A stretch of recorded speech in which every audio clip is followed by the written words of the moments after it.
This case, the circular saw blade cuts 2.5 inch, which is less than the maximum desired depth of 3 inch that we need. So we need to cut along the desired length before doing multiple cuts across its width.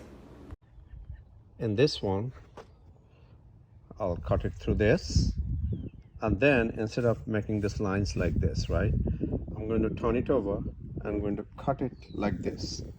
This line, I'm going to make several lines, 2 lines, 3 lines here, and turn it over here, 3 lines there.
That's it.